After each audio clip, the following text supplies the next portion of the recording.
Evening and welcome to tonight's Ask the Farmer Q&A session. My name is Bridget Barry and I coordinate Farming for Nature.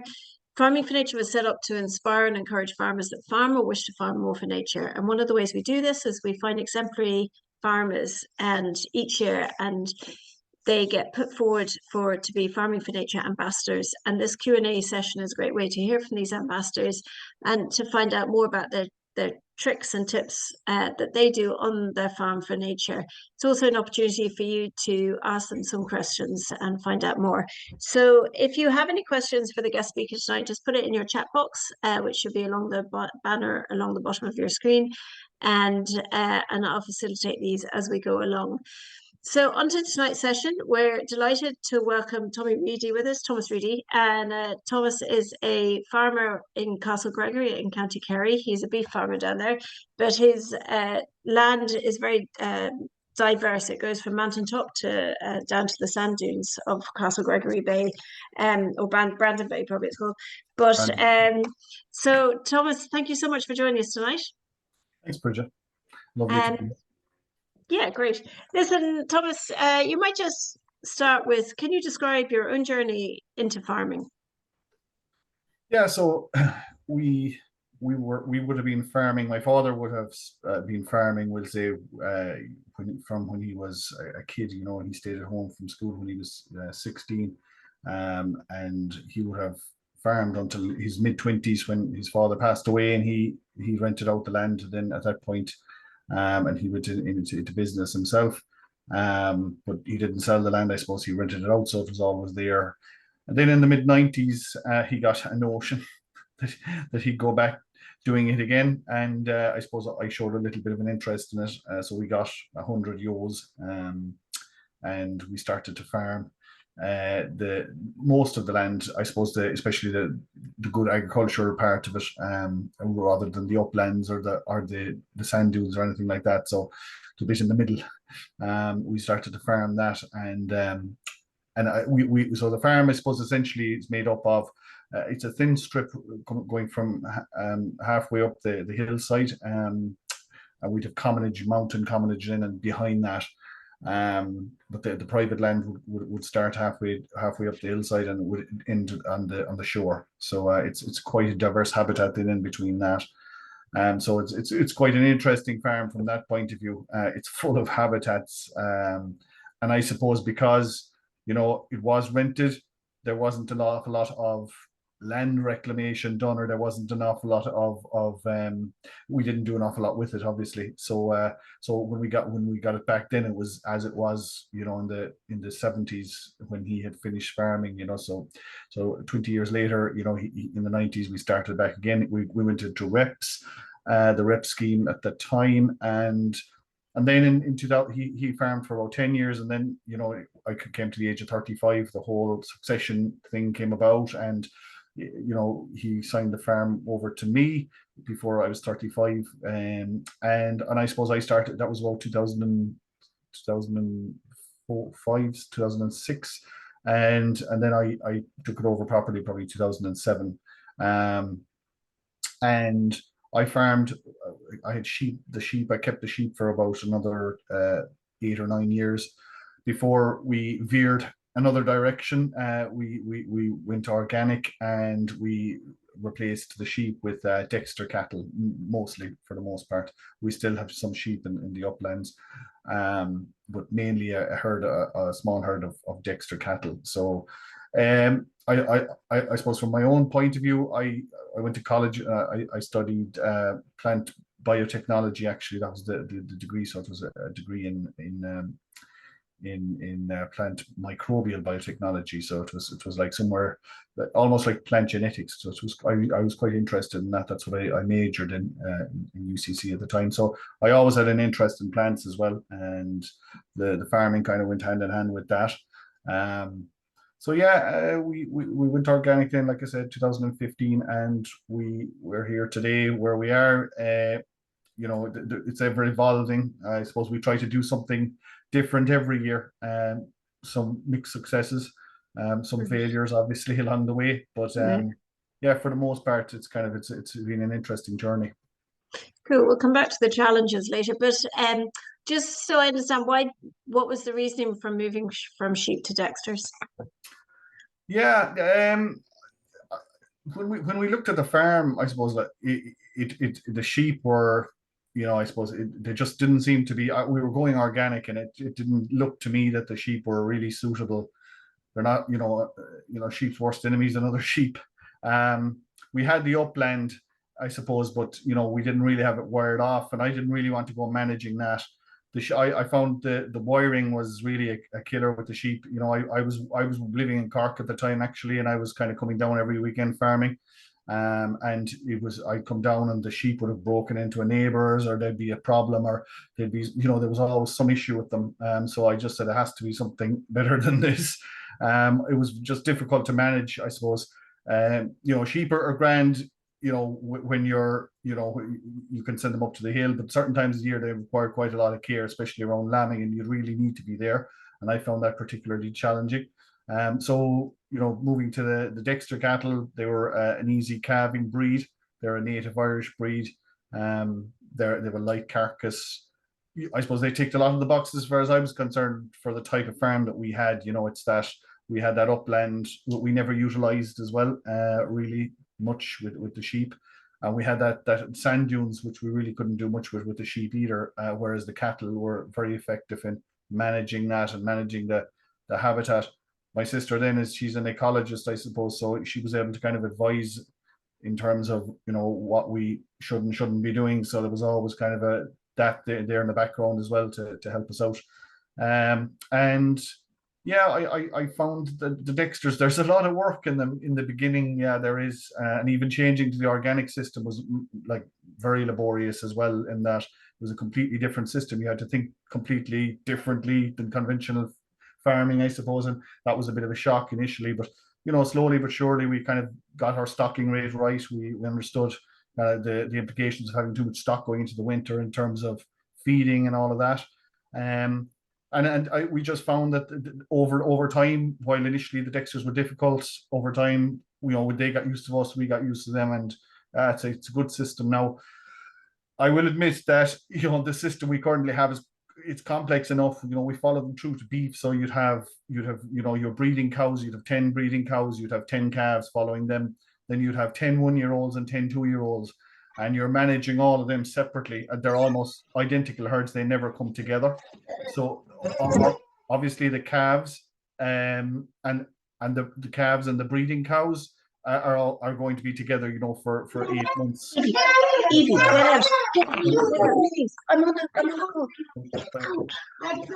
Unfortunately, I suppose the 1-year-olds and the 2-year-olds, you have to manage them completely separately. Like I said, almost like a separate herd. So that was quite challenging from the point of view of just the amount of work involved. You're feeding them in the winter, right throughout the winter. There's you're feeding essentially 3 different lots of animals. So that was complicated, no question about it. But I suppose I would look at maybe simplifying that, maybe getting 15 to 20 breeding cows through the, we'll say, winter, and maybe not keeping the 2-year-olds through to beef. Even though I have started doing a beef box as of last year. So I'm going to try it for a few years, see how it goes, and if it becomes an issue, that we can't manage it, the workload becomes too much. I suppose the return on the investment as well, like it's a business at the end of the day, and it has to make financial sense. So if it's not making financial sense, then I definitely look at it again and see if there's another way of doing it. Maybe increase the breeding stock and reduce the finished animals, sell them off earlier. I have to apologise for the interruption there of young children. There's You're nothing fine. I can do sometimes. I warned mine to stay away today, so far so good. This is the first time in about 3 years that's happened. So it's the sunshine is all I can say. So do you keep your cattle in of winter? You calf them inside? So the breeding cows never go out. Actually, I should mention that. They never go in. They never go in. So they never go in. They're out throughout the year. If you left them in, they have horns, and they would slaughter each other inside there. I learned my lesson one year. I put them in for a weekend. I was going away, and they actually killed one of them inside in the pen. She couldn't get up when I came back, and I had to get her put down. So yeah, that was a sore lesson. But I suppose up till about 2.5, the horns aren't an issue, so they're no problem in the shed up to that age. So I keep the 1-year-olds and the 2-year-olds in the shed over winter. I suppose I build them up then, and fatten them through the winter. I give them, like, we grow, we'll say forage crops, so we grow red clover and ryegrass. So we'd also grow about 1 hectare of that. So you'd have 2 cuts out of that. So you'd probably be getting 50 round bales out of that. Then we would have forage oats and barley. So I cut that as a whole crop. So there'd be a bit of vetch in there as well, and some peas. And that's really good stuff. Great feeding in that, high protein levels. And I would feed them that. Then as the winter goes along as well, I grow about 1 hectare of that as well. So that'll bring me up to 75 bales of really high quality feeding. Brilliant. And would you have to bring in much external stuff, or are you able to kind of support yourself pretty much? Last year was the first year I was overstocked. So we went down on the TB test. So I had to keep stock longer than I had wanted to. Now we actually got the all clear there a few days ago, which was great. Great. But yeah. So again, it's just a challenge. We didn't think of at the time. I was holding on to these animals. I think this is fine. But yeah, as it transpired, I did have to buy in square bales, got them up in Cork. But again, it's organic, so you have to go to a bit of trouble to get them. So. So I was interested in seeing in your video, Thomas, that you practice a Japanese fermentation method in your sheds. Do you want to just explain to us what the Bokashi is and how it works, and how it kind of works for your farm? Yeah, so like Bokashi is it's fermented farmyard manure. I think that's the actual translation from the Japanese. It's a fermented farmyard manure, but it's fermented. It's a fermented substance anyway. So it's in my case, it's fermented farmyard manure, i.e., straw and dung mixed together with the this EM1, which it's a part of the process of making Bokashi. So the EM1 is the bacteria heavy mix. So I suppose there'd be yeasts in there, which would be a fungi, but then there'd be bacteria, lactobacillus, and there's a purple bacteria, non-sulfurous bacteria in there as well. But I think 70% of it is made up of lactobacillus, so it's quite acidic, and it's an anaerobic process. So it's created only in anaerobic conditions, and how you create those conditions is you deep bed the cattle, so you're constantly adding straw on. So it's typically the type of so yeah, just actually before I go on any further, the benefits of the Bokashi are that it keeps the ammonia levels, it binds the ammonia to the straw and the dung, and the whole lot gets bound together, and it doesn't putrefy. So it creates this anaerobic reaction. There's no smell when you go into the shed. You wouldn't know there was cattle in there. The other fantastic benefit is it keeps the pathogens away, because the bacteria colonize the whole shed, and they actually keep pathogenic bacteria at bay, which is fantastic benefit of it as well. So I suppose what I'm typically, I would start off, I'd roll out a bale at the start of the year. It takes about 4 weeks for the process to kick off. So you'd roll out your full round bale over the two pens. I would add, again, I just do it roughly with a 5-gallon drum, 19 liters of water to 1 liter of this EM solution, and I'd spread it out over the 2 paddocks. Come back in about 5 days' time, do another bale of straw. When they start to dirty the straw, obviously you have to go back in and replace it. And after about 3 to 4 weeks, you start seeing there's a reaction taking place, because the cattle, and of course you're deep bedding it, so you're never actually taking this straw out. You're just constantly building it up and up and up. And what you'll find is that the cattle, because they're constantly sitting on it, they're pounding it with their hooves, they're jumping on it. They're actually compacting it, so it's forming that anaerobic layer, which is where the reaction takes place. And after a period of maybe 2 months, you don't actually have to add any of this extra solution. You just add your bale on, and it's because it's a chain reaction, and it just keeps going.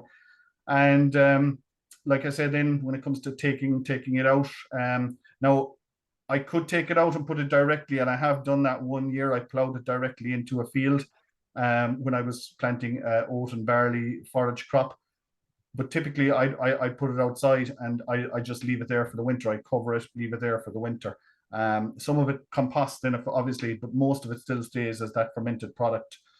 Because you want to be using that in the spring where possible, where you're getting the maximum bang for your buck for the nutrients you're putting out, because that's when the growth's happening, obviously. So I'd usually put that on like the red clover crop or the forage crop that I'd be plowing into the ground.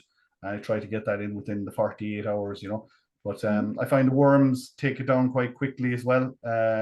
It's even faster than they would take down the Compost.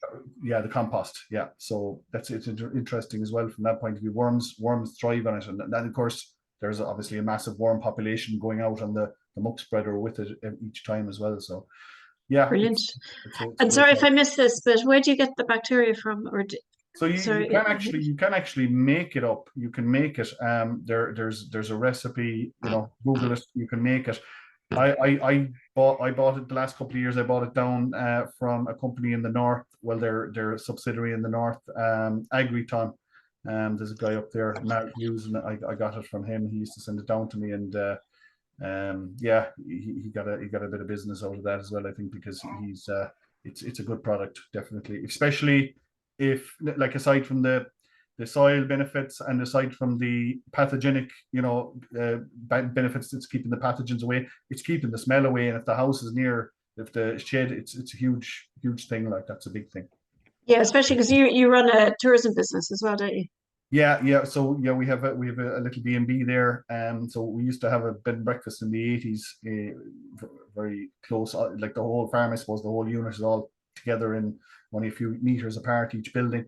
And we used to have a bed and breakfast prior to, we'll say, when I had the shed. I built a shed subsequently for cattle and that, and it was a slurry tank and all the rest. But yeah, we have the B&B maybe 20 meters away from the shed, so you don't want smells drifting in, wafting in, even though I don't actually open the B&B much in the winter. It's a kind of a March to October business, but it's been very good so far. It's very happy with it. Brilliant. I do a few farm tours as well, so even yesterday there, now I had a group of Americans, and I bought them on the land, and I bought them through, and I explained the whole lot to them, and yeah, it's a fantastic thing to do. I really enjoy that part of it, actually. Just interacting with people, Connecting them to it all. So going back to kind of your habitats, because you have a huge diversity there, what's your kind of management system? Like, I know you talked about conservation grazing in your video. So what's your management system in terms of mountain versus the middle section, yeah. and then the kind of closer to the actual dunes? Yeah, so I suppose if we start off in like the cycle with the breeding cows, particularly because they're always the priority in terms of getting the grazing. So in the winter, I suppose, after feeding them, fodder for the winter, they do, and because they typically have calves like late February, early March. So I would move them out of the sand dunes at that stage. So I would have them grazing the sand dunes December, January, and February, and maybe in middle way through March. And then I take them out of the sand dunes. There's a couple of reasons behind that. Firstly, because the grass is starting to go further up the farm, and they need that nutrient from the fresh grass that will really bring them on after a couple of months of feeding, which is always tough on them. Plus, they've calved at that period, and the calf is kind of sucking the goodness out of them, through the milk, and so they're losing condition all the way along. So we move them off, but the other reason we move them off is, of the sand dunes at that point, is because there are plants starting to grow. So some of the sensitive plants, the likes of the orchid, marsh orchid, and other. So they actually, I should have explained that the sand dunes and the marshland are basically beside each other, and in between that, there's like we'll say where the two of them meet, there's really rich variety of plants, including these kind of marsh orchids. And we always make sure that the cattle are gone when they're coming up, which is kind of early April. And because the cattle have eaten all the growth down around them, it gives the marsh orchid a great chance to come up and flower and thrive for those early weeks of April and into May even. Now, sometimes the orchids will spread up into the sand, into the towards the sand dunes, and there's a dune slack on the other side of the sand dune. So a dune slack is an area that fills with water, sandy area that fills with water, like a lake over the winter, depending on the water levels. And again, you'll have different species of plants on that. So it's again another reason why you take the cattle off in April, because those plants are starting to grow. What we would do then is we'd move the cattle up, we'd say to the better pastures, and we'd run them through that better pasture up until mid-June, so they kind of continue up the hill as such, up until they'd hit the last pasture in we'll say early June to mid-June, and then they go for the hill after that. So they're eating that the purple moorgrass, the fionn, they're eating that grass down then in that highland grass, upland grass, eating that down in June and July and August. Now later on in August and September, that tends to lose nutrition value and they can go down very quickly. So you have to really time when you take them off.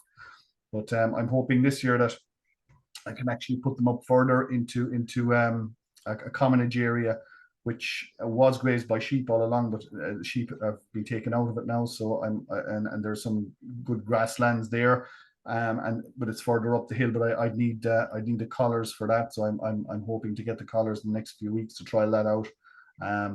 But typically, how do you manage commonage if you're organic? Yeah, so you have to sign a declaration to say that you haven't used chemicals, or chemicals have not been used on this area of ground, and then you're subject to an inspection on that area of ground separately as well. So this will be my first year of doing it. So I've been following up on that to get my ducks in a row before I send them up. But like I said, there's less sheep on the hills than there used to be, and that number is even going down. By the year, there would have been up to 200 sheep on that particular commonage every year throughout the year, and it's down to a tenth of that now. So there is a risk there, I suppose, and that habitat scored very well in the acres co-op scheme, very very high scoring. But there is a risk that if the habitat isn't managed, that it'll degrade the biodiversity on the habitat. So again, it's a bit of a trial and error. My sister, being the ecologist, is leading the way on that one. But yeah, it's an interesting one. So like I said, then in the late, we'll say autumn, the cattle come down from the uplands, having eaten that grass down, that fionn, and then we'd send them to an out farm. We have about 20 acres of an out farm. And they graze there then until December, when they go back into the sand dunes again. And the sand dune, like in December, because the sand is dry, if you've we'll say a wet or stormy period, the storms will kill the grass in a north facing bay, because the salt will come in and just kill it. But because it's all the natural grasses in the sand dunes, it doesn't do that. So it's still a good butt of grass there in December when they're going back onto it again.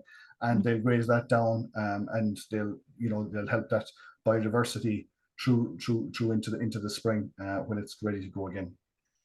It's amazing the diversity your cattle are getting. I mean, I know I kind of dropped out, but I was coming back in as you mentioned you're going to do beef boxes. It'd just be really interesting to kind of taste that meat compared, because the diversity they've got from the top of the mountain down to the bottom. Yeah, no, I suppose it is worth mentioning that that's for the breeding cows, the 1 and 2 year olds. Then I wouldn't put them up to the hill, because I wouldn't be able to fatten them up there unless I was giving them some sort of ration, and I don't want to do that. I want to make sure that whatever we grow on the farm is fed to them, and not something from outside, or not any inputs that they shouldn't, probably like soya based inputs or anything like that. So yeah, there's all of these nuances you have to consider too. It's a bit of a trade-off, but we try to feed the 1 and 2 year olds, the ones going to market particularly, they get fed our own forage during the winter, and then they go to grass. We wouldn't give them any other inputs really. Okay, fair enough. And I mean, it's rich for me to ask, but does it work for you financially to be organic? I mean, does it change anything for you in terms of that? I suppose it's like, I mean, we all know that like having cattle on a farm isn't a profitable enterprise. It's not. And no matter what way you look at it, you can't make it profitable unless you run it with something else. I suppose I'm in different schemes. So I'm in the organic farming scheme, obviously. I'm in the acres cooperative scheme. I'm in the national parks and wildlife. We have a couple of toad ponds, so the Dare Farm Plan scheme. So that's in another part of the habitat. So that's actually the natterjack toad is native to our area down in Castlegregory. So the National Parks and Wildlife have a scheme where they have they give out some funding to farmers to put in ponds. So I have ponds for the last 10 years, 2 of them on the farm. And I suppose they're always coming down looking at how that habitat is getting on and advising us. And it's very interesting, hearing about what's good and bad, and they're learning as well as we're learning. I suppose the learnings, then we have to make sure that the pond is in a certain condition at the start of the year and through the year. But just it's all those schemes, I suppose, back to what I was saying originally. It's all those schemes that make it worthwhile. Plus the fact that the bed and breakfast then complements it in a huge way. Like since we started, I can see that's the farm is the value, additional value, we'll say, to the B&B. If they didn't have the farm, it wouldn't really be much of an offering. Whereas we're really able to give a great offering. We have a private walkway right down to the sea. And you can see all the habitats along the way. And I actually had an ecologist from University of Utrecht last week staying with us, and he was just saying it was a dream for him, dream holiday, to come and see a place like this. So that's an endorsement, Yeah, it's amazing. And I think that, like you say, the product is the farm, that the people are coming to see, that's a product. And if you keep that going, yeah, no, it's interesting. So if anyone's got any questions, please put them in the chat box. I'll just ask 1 or 2 more questions to Thomas, and then we can to move into the chat box. In your film, you have a beautiful boheen, which I presume is what you're talking about, going down to the beach, is it? Can you tell us about the kind of biodiversity that you have along the pathways and stuff like that? And also tell us about the natterjack toad. Have you got many counts of the species on your farm? Yeah, so I mean, we on the farm itself, then we'd see, I suppose, there's a canal. I forgot to mention that. So between, we'll say, so you've got the sand dunes, the wetlands, the sedge, and in between the wetlands and the sedge, there's a canal, which is feeding a freshwater lake, a lagoon, actually, down near Castlegregory village. So that there's brown trout in that, but there's otters in it as well. So you'd see the otter tracks coming up. So the otter eats the frog spawn, which in hell he'd actually go into the natterjack ponds. So the frog isn't good for the toad. So what we're told with the ponds is that the less biodiversity in the ponds, the better for the toad, because all this biodiversity is reducing its habitat and competing with the toad's survival. So I suppose one of the problems I had all along is that there was too much biodiversity. Actually, they were telling me in the I know it sounds like a terrible thing, but for what we were trying to achieve in getting the toad in and getting them to thrive in the ponds, we were having these dragonflies and they were spawning and they were fantastic coming out, but they were they were eating the little toad, so that wasn't great. So we've changed it slightly. We've stopped. We had a kind of a culvert to divert the water off of the ponds, so that I suppose the water is coming from springs, and springs tend to be nutrient rich. And what happens is the plant life then starts to thrive in the pond if you divert the water into it, and you've all this weeds and then you've the different species moving in and colonizing that and using it as feed. So we're able to control that now. We changed around the orientation of the ponds. Last year they were south facing. Sorry, they were north facing. Now they're south facing. So the bank is south facing, and that's also supposed to help the toad in their hibernation, their winter hibernation pattern. So again, like I said, it's changing, but it's all for the conservation of the toad. So like the otters we would see coming up here and there. We'd have plenty of hedgehogs. We have bats on the farm. I haven't yet managed to get an owl in, but I put up 2 owl boxes this year, so hopefully we'll see how that goes. Then in terms of solitary bees, we discovered a few years ago that we're north facing, very hard to grow anything like in terms of any decent vegetation, hedgerows and that. So what we did was we put up a 5-foot bank of earth in front of all of the hedges, so that stopped the northerly wind killing the hedge. So we found that not only beneficial for the hedge, but we found that the solitary bees started laying inside in the actual banks, and you could see like the populations of them seem to really go up on the farm. You'd see them going in and out, whereas we never saw that before. So that type of thing, that was creating a habitat without us even knowing it, So yeah. Of course, a badger. We found a badger on the as a result of the TB. They did a test and they found a badger was traversing through the farm. So yeah, that's another thing, I suppose, good or bad. Interestingly enough, for the first time in years, we've had deer down. We've never had deer this far west, and we've had deer into the farm. So that's another kind of worrying sign, I suppose, for animals in terms of like redwater and that. We need to keep an eye out for. Yeah, they're definitely expanding populations, aren't they?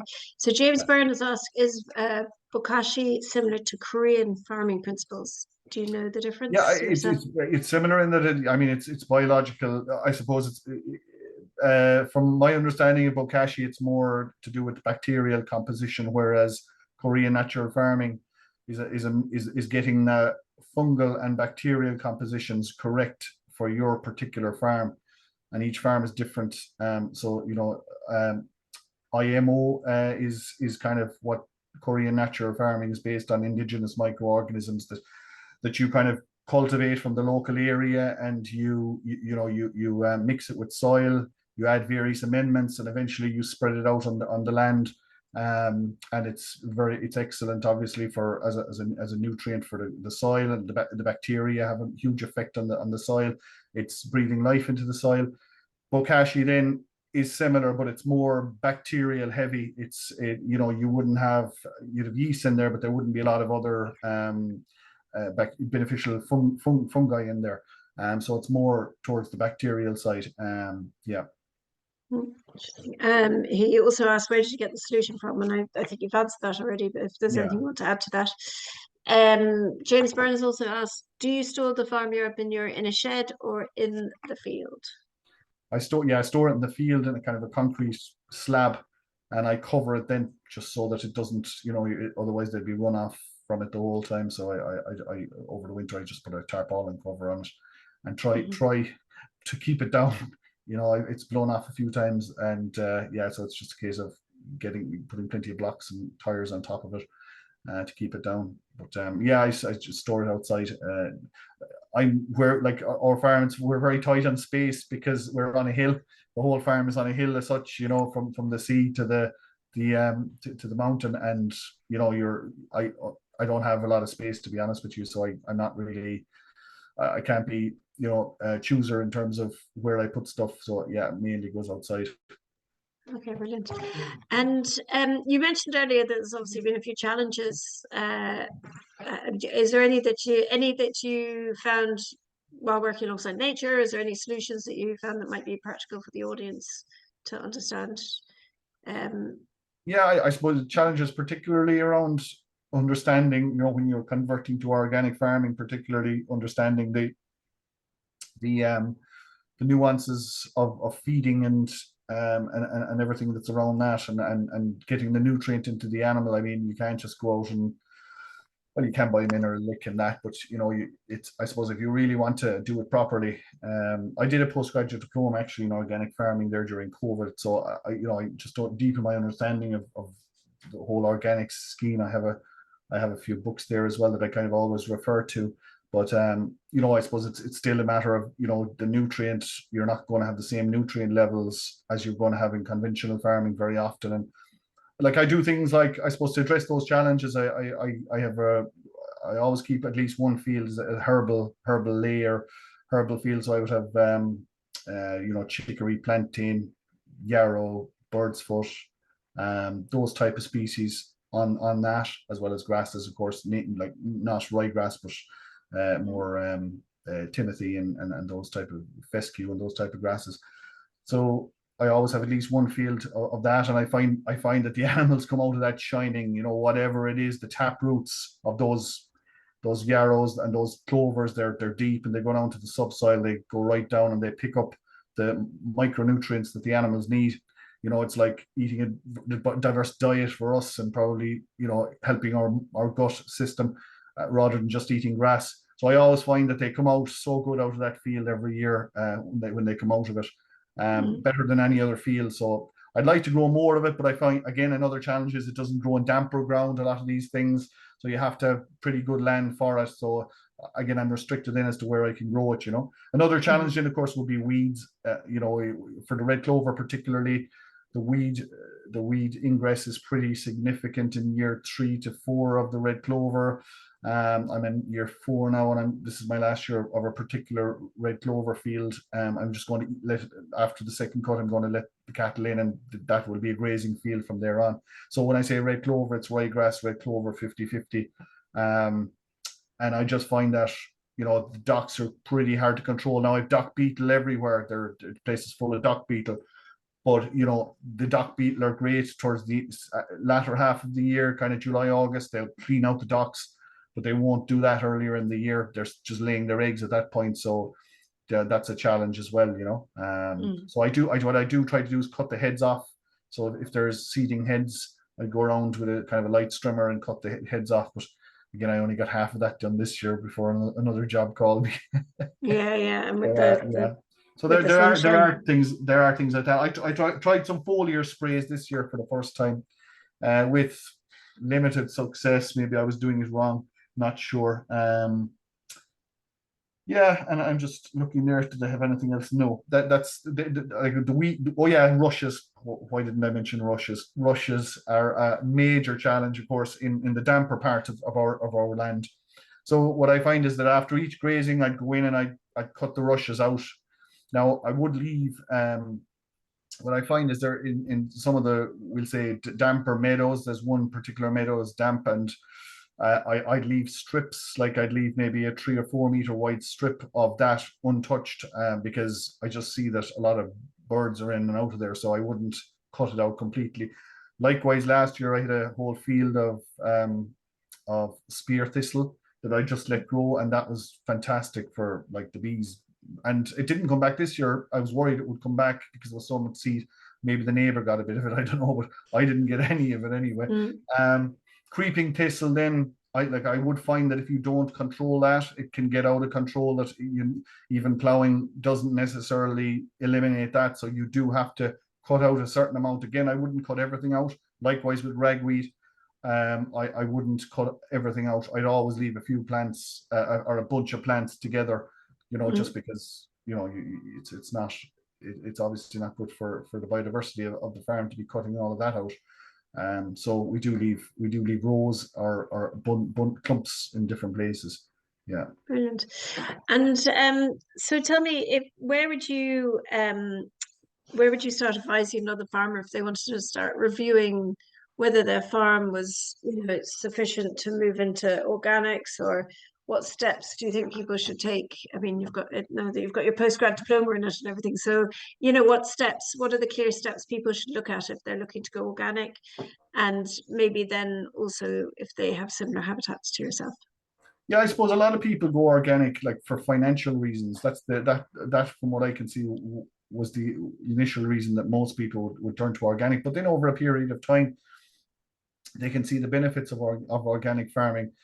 So you're getting a premium, for being an organic farmer. You should be getting a premium for your product, if you're selling it into the right market. Now I know there's a bit of an issue there with sheep, but I found that the beef boxes, there is an extra little bit of work, but you're after keeping the animal for 2.5 years already. You don't want to be selling it off to the factory. It's a real waste, in my opinion, if you can avoid it, because what this animal, this animal inside out. And you understand the animal. You've been through 2.5 years with feeding that animal, and then you're off to the factory. Whereas if you could sell it to somebody who'd appreciate the meat, the fantastic quality. Like the Dexter burger it's definitely you know, it's apart from any other burger that I taste. I'm not just saying that because I have them, but I definitely think it's a superior product. Mm. Maybe it's the organic element of that. I don't know, but it's you know, I did last year there. We sent one animal to the market, and it came back, and it was anybody I gave the burgers to said, where did you get those? You know, they were just real fantastic product. You know. Mm. But again, it's a bit learning then about the different cuts. I had to go through that process as well, and learning about the different types of cuts and what the customer's looking for, and trying to advise the customer what they might eat, you know, what's their eating pattern and that. So yeah, it's you know, so like I said, initially, you know, the money would be the main, I suppose, driving force for many people to convert to organics, but over time then you know, you're seeing the biodiversity benefits of being an organic farmer. And I suppose it's worth adding that I don't always plow either. I try to do min-till. So I would plow the first year, maybe if I'm doing a red clover crop, because you can't get traction with that seed really if you don't plow. But we'll say for the oats and the barley, the vetch, I just I'd either tine harrow or a spring harrow, or what's the other harrow? Shallow harrow anyway. That's the bottom line, so that you're doing minimal disruption. I find that in marginal land like ours, the plow, you know, you're going down half a foot to a foot. It's just, you don't have that level of soil here, so you're digging up a lot of poor soil and that. So you know, it's fine, like for the likes of the red clover, because red clover is getting, you know, it's getting nitrogen back into the soil as well. So after the red clover is finished, I typically put on, that's when I go for my forage oats and barley, because I find they really thrive. You don't have to put any dung or anything on the following year. So you just literally a little rub of a harrow for your seed on, and you'd see how well it comes. I also find that, you know, with the forage oats and barley, it's the butterfly population was wild. Like, you won't see that in any of the other fields, whereas you will see it in those fields, especially the vetch. Vetch is great because it's a flowering plant. So I that's one of the reasons I'd add the vetch as well, because it attracts the butterflies. It's feed for them at the right time.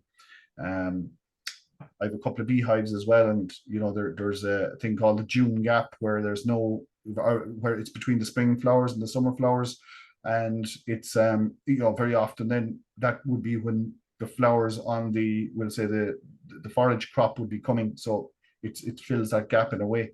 Mm. Interesting. I've never heard of that before. Actually. Yeah.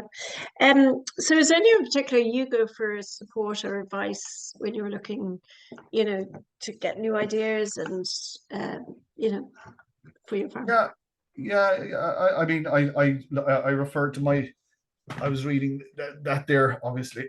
You might recognize Great that book. book. Can't see. Yeah.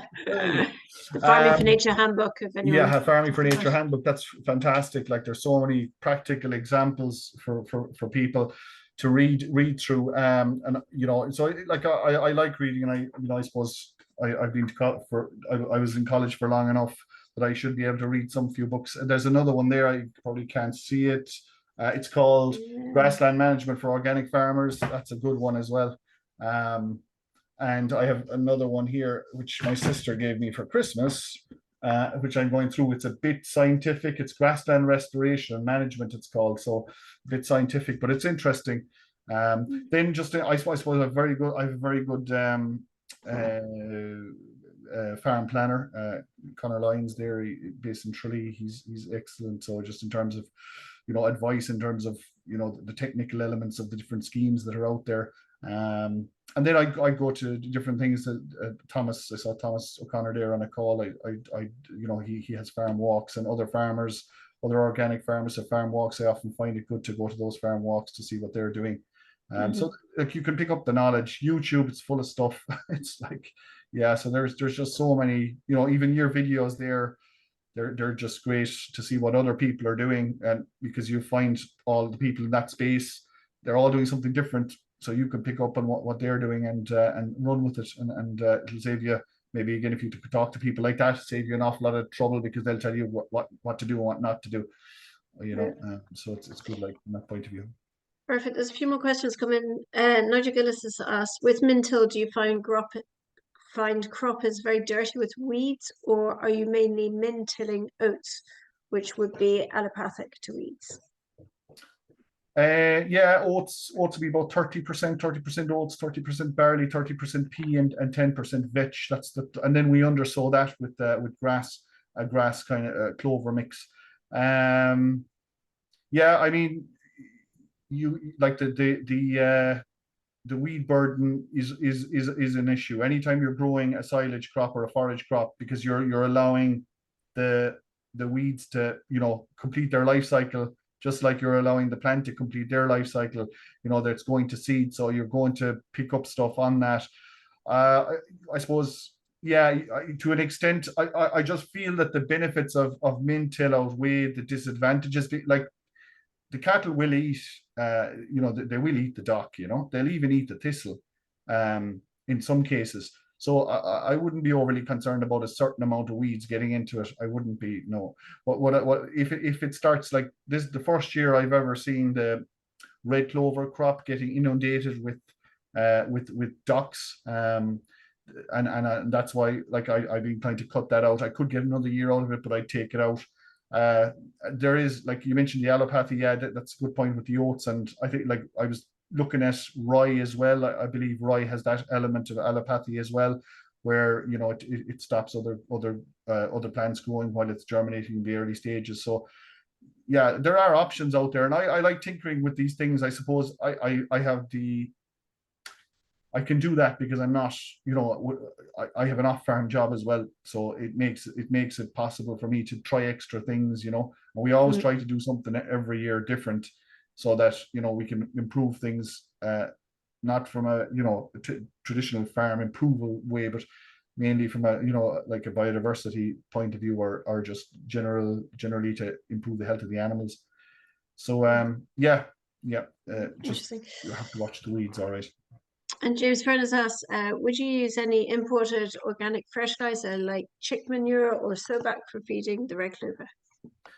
Like I said, I try. So I used to get slurry, imported slurry, but I find that the machines are getting bigger and bigger, and my fields are small, and it just does an awful lot of damage in terms of compaction and that. So what I've been trying to do is I've been trying to look at the foliar sprays to see what we can do there. I added what was it?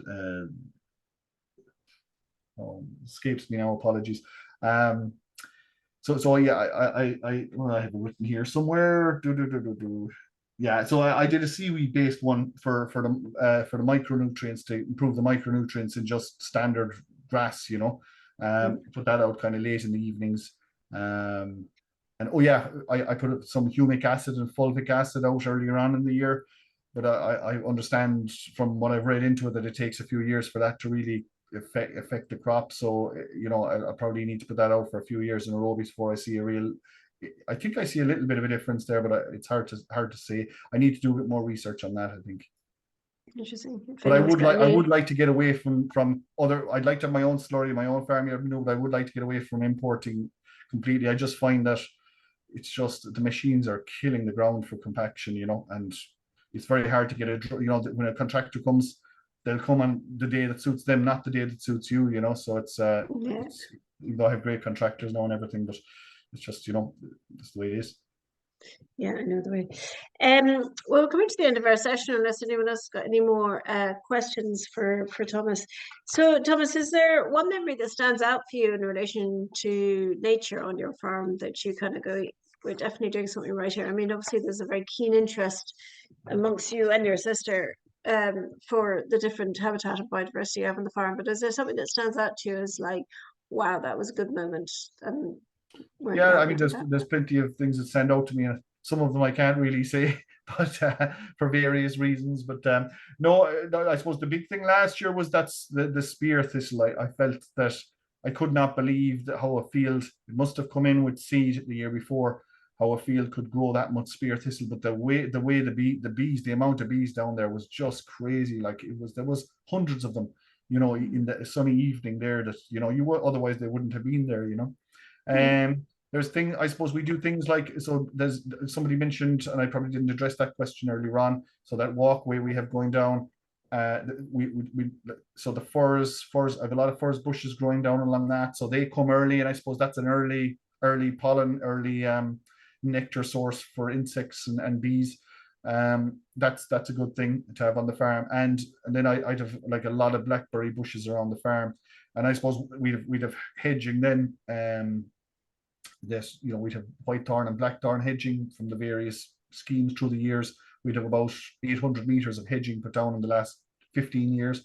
So yeah, so I'm laying some of that now at the moment to try to thicken it out and that. So that's interesting in itself, and just trying to, I suppose, get it to grow more flowers.